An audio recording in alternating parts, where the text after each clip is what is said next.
се советуваме и даваме посебен акцент на најблиските кои што се до нас, сопрузите во првата линија, потоа децата, семејството и како може да помогнат. Затоа си тука во разговорот. А се разбира, поддршка, се разбира, во сето тоа Марија Јоксимовиќ, асистент доктор на Универзитетската клиника за гинекологија и акушерство во Скопје, ќе ни помогне. Марија, добро утро. Добро утро, Јовена. Благодарам на поканата. Да, посебен акцент на мажите, затоа што некако не можат да бидат изоставени. Колку и да сакаат да избегаат, не можат од оваа фаза да бидат изоставени. Апсолутно. Да, тој праксата си го покажува. Што е перименопауза? Кога таа во суштина докторски, научно започнува, можете да ни кажете и според праксата, со што се карактеризира, како да се препознае? Така, токму тоа е прашањето кое што ги интересира и најголем дел од нашите пациентки или жените, а тоа е кога ќе влезат во перименопауза, односно кога ќе настапи таа последна менструација.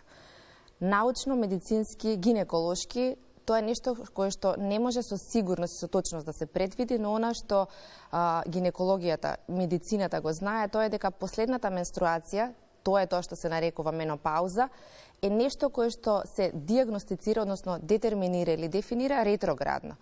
Тоа значи дека пациентката треба да има последно менструално крварење, да помина 12 месеци, во тек на кои наредни 12 месеци таа нема повеќе да го добие својот очекуван циклус, односно менструација, и ретроактивно заклучуваме дека тоа било последното менструално крварење или последната менструација, стручно наречена менопауза.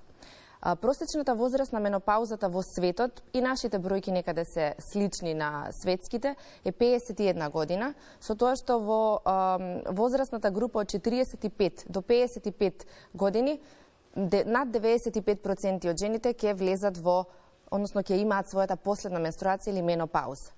Перименопауза ме праша. Перименопаузата го представува известен временски период пред настапување на последната менструација.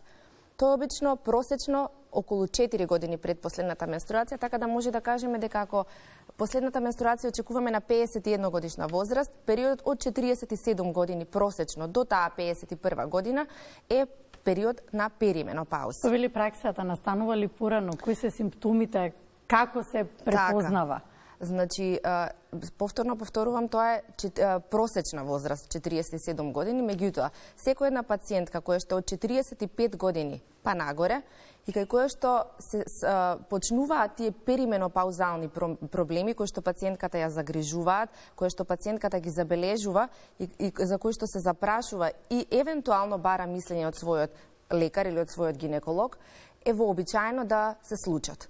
Значи, менопаузата, перименопаузата е физиолошки процес. Тоа не е нешто од кое што пациентките треба да се плашат, односно жените.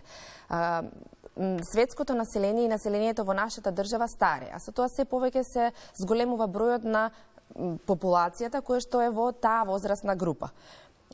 Рековме над 45 години. Што е тоа што се случува со пациентките над 45 години? Согласно со условно кажано намалувањето на бројот на јајни клетки или старењето на јајниците, почнуваат промени кои што најпрво пациентката ги осеќа во својот менструален циклус. Тоа значи менструалниот циклус ја менува својата должина, се скратува, па потоа се продолжува и доаѓа до периоди на ирегуларности кои што пациентката најмногу, односно жената најмногу ја загрижува. Немала менструација, менструацијата е одложена или менструацијата дошла порано. Покрај овие промени во менструалниот циклус, менструалното крварење кое што жената вообичаено во своите репродуктивни години го очекувала на 30 или на 25 дена или на 35 дена, зависно за секоја пациентка различно, се јавуваат и други промени. Токму тие се промени кои што го менуваат незиното секојдневно живење. Таквите промени се оние познати топли бранови, промени во расположението, промени во сонот. Значи имаме нарушување на сонот, проблеми когнитивни и проблеми секако кои што сите овие симптоми ги прават врз секојдневното функционирање и средината на жената. Жената, оние кои што имаат сопруги знаат, најчесто се забележуваат промените прво од околината или можеби не, можеби таа ќе ги почувствува, меѓутоа се уште можеби не знае што се случува, нели, бара помош од експерт како што кажавте. Сега многу често жената е осудувана поради тие промени помала или поголема осуда, како и да е, нели промените во расположението, во однесувањето, како што кажавте, како да си помогнат? Можат ли самите да си помогнат или им е потребна поддршка да го поминат овој турбулентен животен период? Така. Повторно ќе го нагласам истото. Перименопаузата, постменопаузата, тоа е период по последната менструација и настапувањето на последната менструација, и јас неколку пати споменав проблеми, меѓутоа тоа не е проблем, тоа е физиолошки процес на старење. 21. век е турбулентен период на живење и она што може да го кажеме е дека е привилегија да се старее. Спротивното на привилегија на старење се некакви непосакувани животни исходи и прекини на животниот век. Секоја помош во било кое животно сценарио најпрво почнува од помошта самите на себе. А тоа е она заради кое што и со особено задоволство сум тука. Пациентките да препознаат дека им се случуваат промени кои што се нормални, кои што се очекувани, дека не се сами, дека тоа се случува речиси на сите жени, иако сите промени кај секоја жена не се случуваат со ист интензитет. Тоа значи прифаќањето на промените, консултацијата со своите лекари, со своите гинеколози и барањето на начин да се тоа олесни. Постојат повеќе медицински и немедицински начини на помагање во овој турбулентен и променлив период, е нешто со кое што најпрво самите на себе ќе си помогнат. Токму ваквите гостувања, ваквите апелирања, постоењето на октомври се рачуна за, меѓу другото, и месец на светски месец, 18 октомври е ден на менопаузата, е подигање на свеста за тоа дека треба да бидат прифатливи промените физиолошки кои што ги доживува жената, промените во незиното однесување и да се пружи поддршка, а најголемата поддршка е во самото разбирање дека тоа е еден процес на кој што му треба само поддршка од блиските и кој што има еволуција која што не е бесконечна. Доктор, ке се очекува, може би жените најдобро да се разберат со жените. Веројатно и вие во секојдневното работење, освен тоа што сте доктор, стручно одговарате на прашањата на пациентите, понекогаш веројатно сте и психолог. Помагате мултидисциплинарен, чинам дека е овој проблем, од причини што некако до сега и не му се даваше толку внимание, не се третираше. Од тие причини и Универзитетската клиника за гинекологија и акушерство се активира и вие планирате и центар да отворите во кој што ќе советувате за менопаузата. Сега на 18 планирате трибина. Така, кажав, светскиот ден на менопаузата е 18 октомври и согласно со тој настан кој што се одбележува на светско ниво и Универзитетската клиника за гинекологија и акушерство ќе го одбележи истото како што е правено и во претходните неколку години.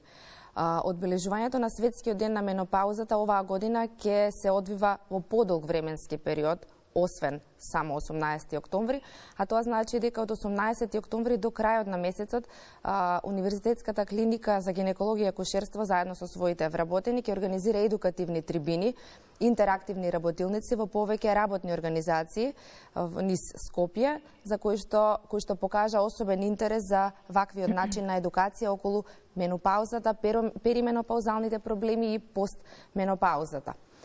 Освен тоа, на клиниката за гинекологија и акушерство веќе е во план отворање на кабинет, кој што ќе биде кабинет посветен на репродуктивното, адолесцентното здравје и на менопаузата, кој што ќе биде една врата на која што секоја една жена ќе може малку помалку од тој официјален преглед, односно полесното неофицијален преглед да затропа и да ја добие потребната помош, стручна и психолошка поддршка секако. Еве, кај вас кога доаѓаат, велат, верувам, како да си помогнам, како да си олеснам. Она што успеав нешто да прочитам и истражував на темата, се препорачуваат вежби, најчесто јога вежбите, некои начини на психичко смирување, повеќе од нервниот систем е по-осетлив од било кога.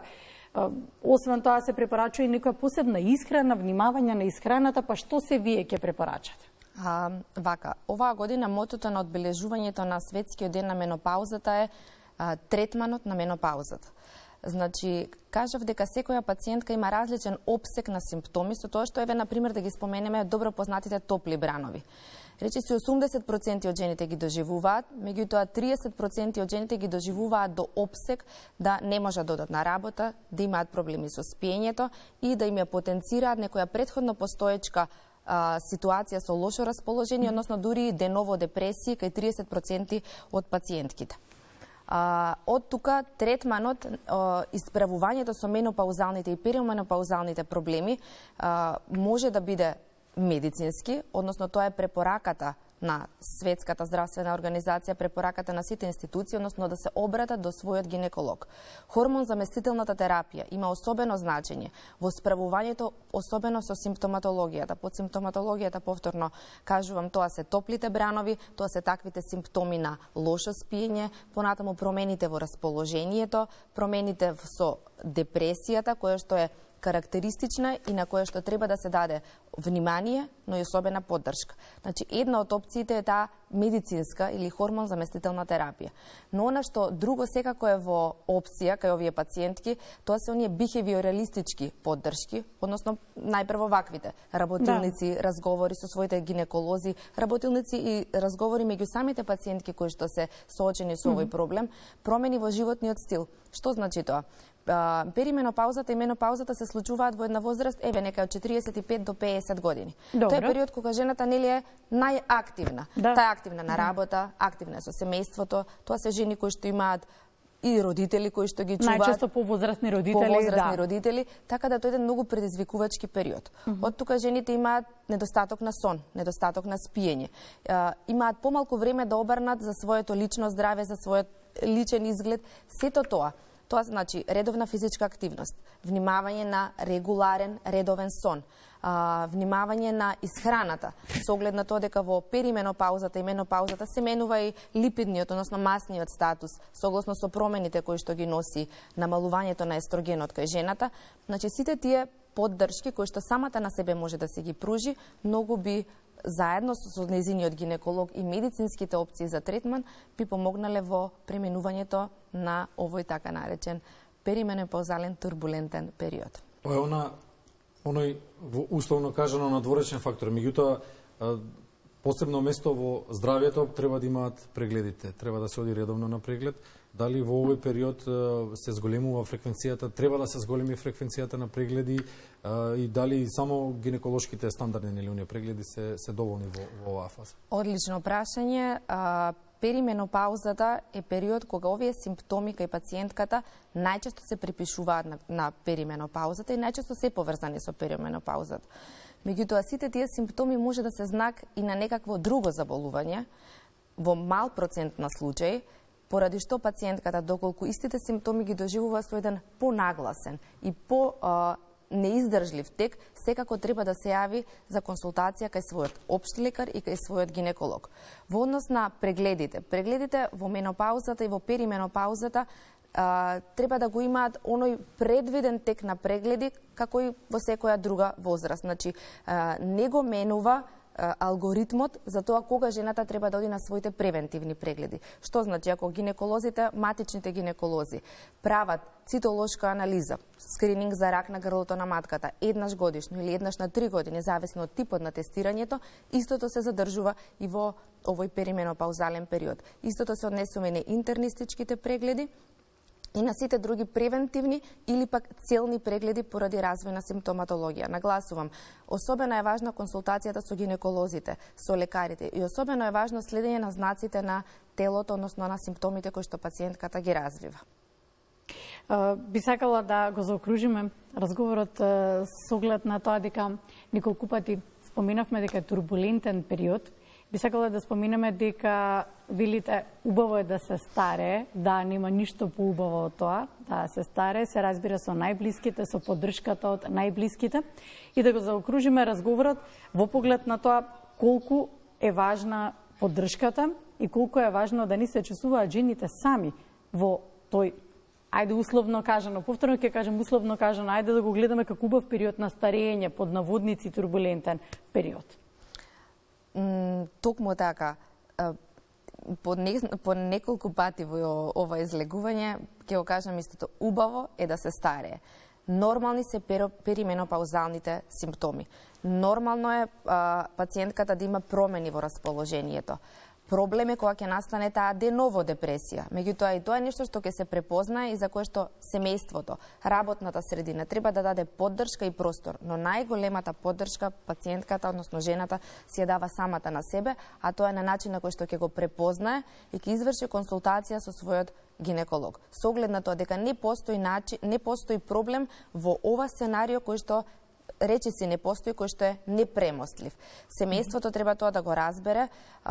Поддршката би била, колоквијално кажено, да се даде простор малце за одмор на жената, да се даде простор да обавува некаква физичка активност, вежбање, да се даде простор да одспие, значи да се регулира тој сон. Сите тие промени во однесувањето помагаат во голем степен да се полесно пребродат овие симптоми. Па е мотивно да се помогне со повеќе внимание.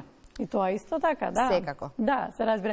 Асистент доктор Марија Јоксимовиќ, благодариме за гостувањето денеска од Универзитетската клиника за гинекологија и акушерство во Скопје. Ја закруживме темата.